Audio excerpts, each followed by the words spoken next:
Hubby left a note. Goodbye. Never loved you anyway. And bank fraud alerts popped up on my phone. At first, I think it's a mistake. Maybe a system glitch or a delayed transaction. But as I scroll through my account, dread settles deep in my stomach. What do you mean my children's book advance is missing from the account? I keep my voice carefully steady, fingers tightening around my phone as I stare at the bank notification. $60,000, money for illustrations I've spent the last year creating. Gone. I already know who took it, but I let his sister finish her frantic story about James promising her money he apparently never had. Your likes and subscribes help these stories reach those who might be going through similar situations right now. Together, we can help someone realize they're not alone. Let's begin. My name is Emma Winters, and my husband just became my next artistic subject, though not in the way he'd expect. The irony that a children's book illustrator who spends her days creating worlds of wonder and trust would end up married to a con man isn't lost on me. That Sunday morning, when I woke up to an empty bed and a note stuck to my drafting table, it felt like stepping into one of my darker illustrations, the ones publishers always reject for being too scary for children. Goodbye. Never loved you anyway. Real classy, James. He'd left it right next to my latest work, a series of whimsical forest animals teaching children about trust and friendship. The bastard probably thought that was clever. I should have seen it coming. The signs were there, hidden like the subtle details I weave into my artwork. 3 months ago, James started asking questions about my upcoming book deals, showing sudden interest in my finances after years of dismissing my work as just drawing pictures. Then came the secretive phone calls, the unexplained absences, and the way he'd minimize his laptop screen whenever I walked into his home office. Most wives might have confronted their husbands immediately, but I'm not most wives. I'm an artist. I notice details, patterns, the subtle play of light and shadow in everyday life. So when James started acting suspicious, I did what I do best. I started documenting everything. Not in spreadsheets or financial records. I didn't understand those yet. But in detailed sketches, timelines illustrated like the storyboards I create for my books, and intricate mind maps that would have made my art school professors proud. The first red flag bloomed like a splash of crimson on a monochrome canvas when he insisted on separate accounts for our holiday spending. It'll be more romantic if we surprise each other, he said. The surprise was finding credit card statements he thought he'd hidden, showing purchases at high-end jewelry stores. Jewelry I never received. My artistic instincts, honed by years of creating visual narratives, screamed that something was wrong with this picture. As I listened to his sister's desperate voice on the phone, my eyes drift to my studio wall. What James never realized was that while he thought I was working on my latest children's book, many of those sketches and notes weren't for publication. They were evidence. Every suspicious late night, every hidden purchase, every whispered phone call, all documented in my own unique way. A visual diary of betrayal, illustrated with the same attention to detail I use to bring talking animals and magical forests to life. Emma, are you there? His sister's voice snaps me back to the present. James said you'd help. He said the money was just temporarily moved and... Rebecca, I cut her off, using the name I know isn't really hers. Tell my husband his story needs some serious revision, and I'm just the artist to do it. I hang up and turn to my drafting table, where a very different kind of project awaits. James thinks he's dealing with a simple children's book illustrator. He's about to learn that artists see what others miss, and we know how to tell a story that sticks.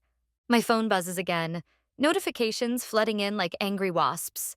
Declined transactions, failed withdrawal attempts, frozen accounts, a twisted masterpiece of financial destruction that would have made me panic a month ago. Now I walk to my studio's back wall, where a large canvas hangs, covered by a sheet. Not my usual children's book fare. Behind that sheet is 6 weeks of work. Not whimsical bunnies or friendly dragons, but a massive visual map of James's activities. Sketches of people I've observed him meeting, locations marked with precise artist's attention to detail, a timeline illustrated like a dark fairy tale gone wrong. My professional eye for detail, usually spent on capturing the perfect expression for a stuffed bear or the right shade of wonder in a child's eyes, turned to documenting deception. Your sense of visual storytelling is actually perfect for this, Detective Sarah Chen had told me 3 weeks ago, when I first walked into her office with my unusual evidence. I'd been referred to her by my friend Kate, a criminal defense lawyer who took one look at my illustrated documentation and said I needed professional help, just not the kind James probably thought I needed. I pulled the sheet down, revealing my wall of evidence. In the center, a detailed portrait of James, not the charming man who swept me off my feet at that gallery opening 2 years ago, but the real James, his features subtly altered to show the predator beneath. Around him, like branches of a poison tree, spread drawings, notes, and connections. Red threads connect faces. Other victims I've discovered, each one an accomplished creative professional. A children's TV producer in Phoenix, a graphic novelist in Chicago, a gallery owner in Boston. My phone rings again. James. I let it go to voicemail, instead focusing on the latest addition to my wall, a sketch of Rebecca, his so-called sister, based on photos I'd found hidden in his cloud storage.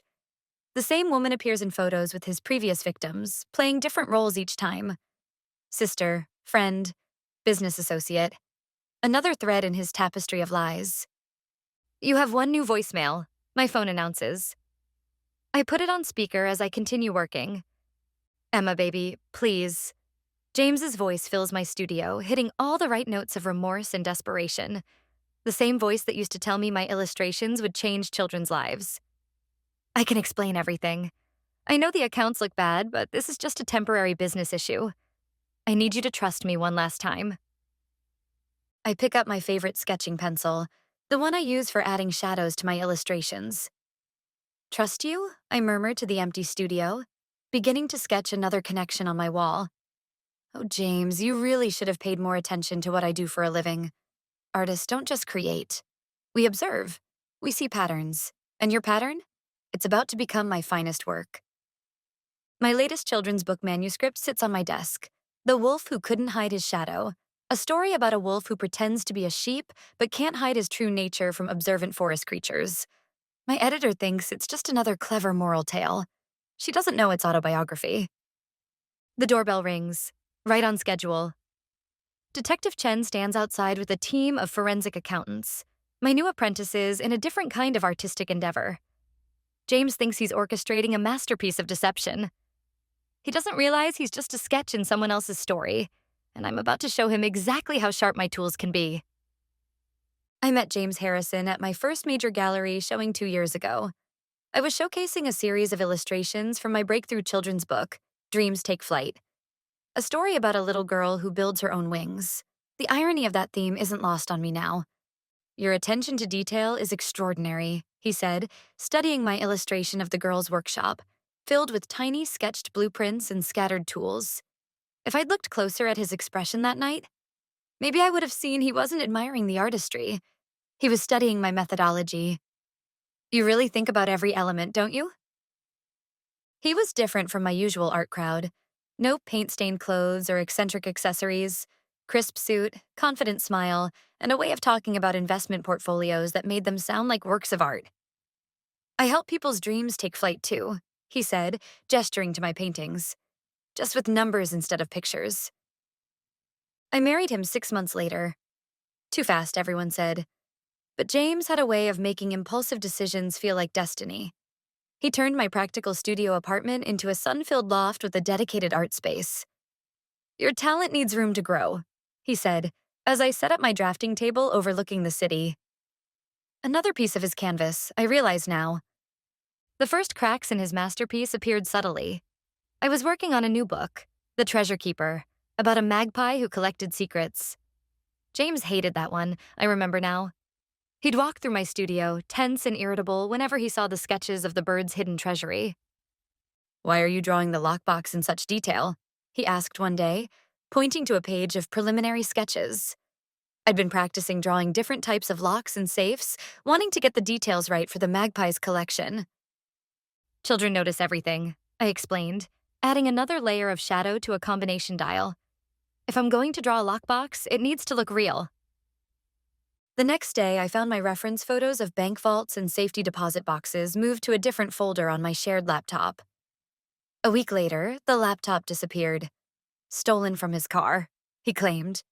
He bought me a new one with separate user accounts to protect my creative files. Looking back, I can trace his growing agitation through my work.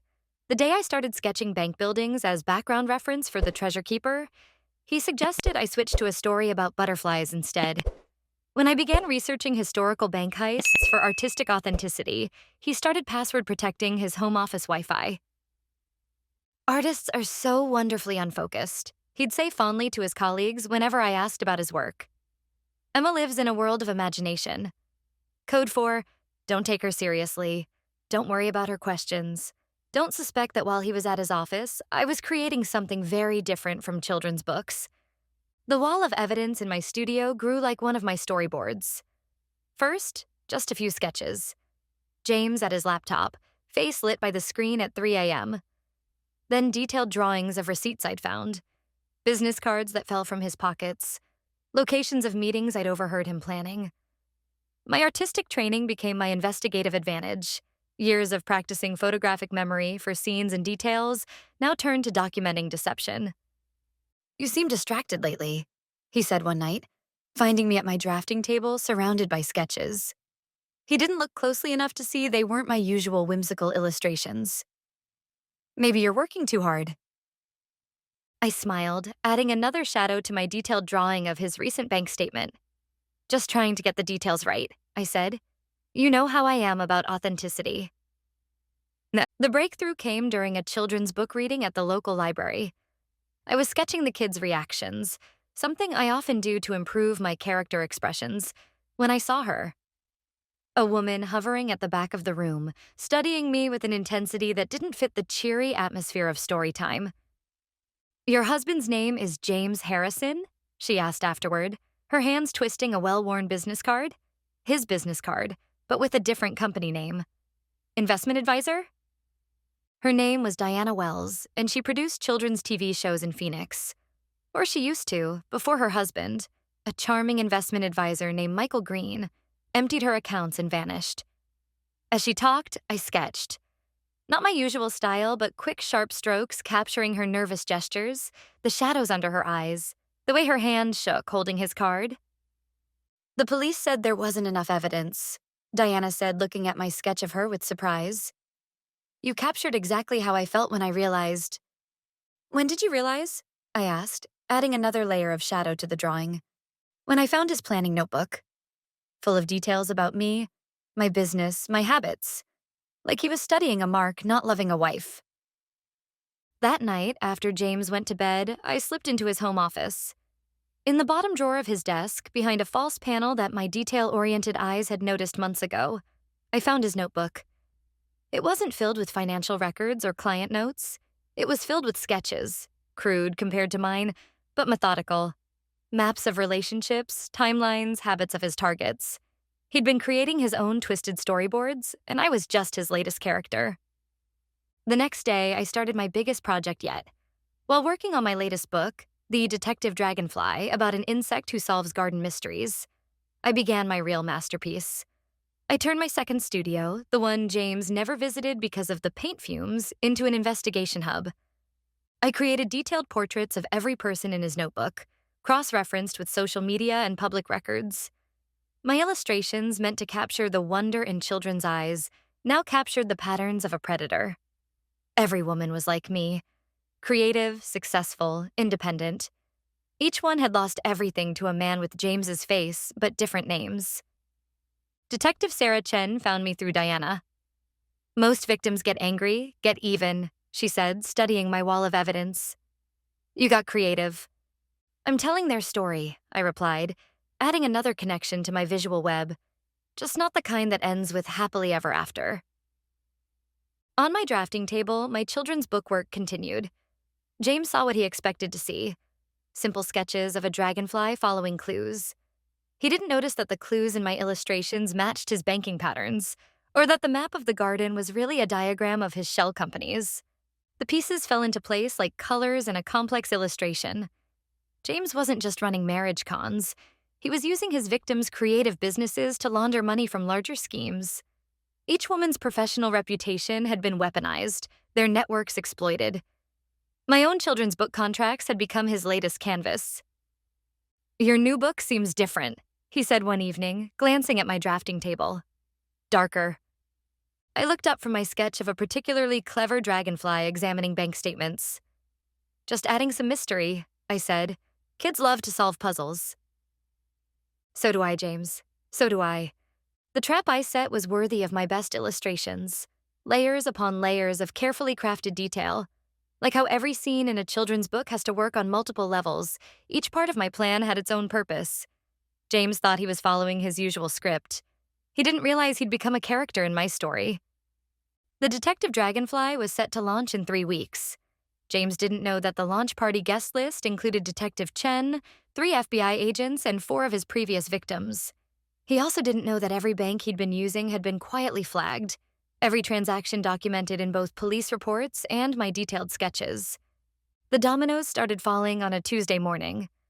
First, his fake sister Rebecca called, panic cracking her practiced voice. Emma, the accounts. James said you'd know what to do. He said you have access to the reserve funds. I added another layer of shading to my latest sketch. Rebecca's face, split down the middle, showing her various identities. Tell me more about these reserve funds, I said, letting her talk while Detective Chen, sitting silently beside me, recorded every word. Then came the text from James. We need to talk. Coffee at Marcel's? For old time's sake. Marcel's Cafe, where he'd proposed, where he'd probably taken other wives before me. I wondered if he had a favorite table for his disappearing ex. He's sticking to his pattern, Detective Chen said, reviewing my illustrated timeline of his previous cons. They always try for one last meeting, one last chance to manipulate more money out of their victims. Then let's give him a meeting he'll never forget. I spent the next hour preparing, but not in the way James would expect. Instead of gathering bank statements or checkbooks, I gathered my artwork. Every sketch, every detailed drawing of his schemes, every illustrated connection between his victims, all carefully organized in a leather portfolio, the same portfolio I'd used to present my first children's book concepts. I chose my outfit carefully, the successful children's book illustrator he thought he'd married. Paint-stained jeans, oversized sweater, hair slightly messy as if I'd been lost in my work. The artistic innocent he'd underestimated. Marcel's was quiet when I arrived. James sat at our old table, of course he did, looking appropriately distressed. His tie was loose, hair artfully disheveled, the perfect picture of a troubled husband seeking understanding. If I were still illustrating his story, I'd have titled this scene The Wolf's Last Performance. Emma, he stood, reaching for my hands. Thank you for coming. I know things look bad, but I can explain everything. I sat down, placing my portfolio on the table between us. I'm sure you can, James. You're very good at explaining things. Like how you explain things to Diana in Phoenix? Or Catherine in Boston? The flicker in his eyes, there and gone in an instant, was exactly what I'd been waiting for. The moment the wolf realizes his sheep costume has slipped. I don't know what you're talking about, he said, but his eyes kept darting to my portfolio. Emma, we're having some temporary business issues, that's all. I just need you to trust me one last time. I opened my portfolio, slowly and deliberately, like I was about to show him concept art for a new book. In a way, I was. Let me tell you a story, James. It's about a man who thought he was drawing the pictures, but didn't realize he was just another character on someone else's page. I laid out my illustrations one by one, like pages in a storybook. Each image told part of his story. Bank statements transformed into intricate visual webs, his meetings captured in detailed sketches, his entire con mapped out like a twisted children's tale. This is my favorite piece, I said, placing the final illustration in front of him. It showed him and Rebecca in various disguises, their multiple identities peeling away like layers of an onion. I call it the many faces of faith. Your sister, or should I say your partner, really should have been more careful about changing her appearance when she played different roles. James's practiced calm cracked. His hand reached for the drawings, but I pulled them back. The thing about illustrating children's books, James, is that you learn to see the world through innocent eyes. Everything's a story. Every detail matters, and the truth always comes out in the end. Emma, you don't understand, he started, but I cut him off. Actually, I understand perfectly. See, while you thought I was just drawing bunnies and dragons, I was creating something else. something even Detective Chen called a masterpiece. On cue, Chen emerged from the cafe's back room, followed by two FBI agents. James's eyes darted to the exits, but I wasn't done. You know what the biggest mistake in your story was, James? You forgot that artists don't just create. We observe. We notice when the colors don't match, when the shadows fall the wrong way, when the story doesn't make sense. He tried to stand, but Chen was already behind him. James Harrison, or should I say Michael Green? Or is it David Cooper? We have so many names to choose from. You can't prove anything, he said, but his eyes were fixed on my portfolio. I smiled, pulling out one last sketch. Actually, I can. See, numbers can be hidden, James, but patterns? Patterns are an artist's expertise. Every transaction you made, every account you created, every lie you told. I drew them all. And unlike bank records, art has a funny way of making complicated things clear. As the FBI agents led him away, I caught his final expression, the perfect reference for my next book about a wolf who underestimated a sheep. 6 months later, I stood in a different gallery. Not for a children's book launch, but for an exhibition titled The Art of Deception, a visual study of financial fraud. My wall of evidence, once hidden in my studio, now helped train law enforcement to spot complex fraud patterns. Detective Chen had been right. My artistic approach to investigation opened up new ways of tracking white-collar crime. I still illustrate children's books, but now I also teach forensic visualization at the FBI Academy. Turns out, seeing the world through an artist's eyes can shed light on the darkest of places. My latest children's book sits in the gallery's gift shop. The Detective Dragonfly became a series, teaching kids about truth, observation, and the power of seeing what others miss. James's conviction made headlines, but my favorite victory was the letter from Diana. Your art gave us back our voices. As I walk through the gallery, I stop at my favorite piece, the final portrait of James, his true nature revealed through careful strokes of my pencil.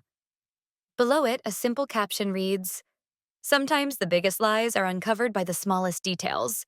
You just have to know how to draw them out."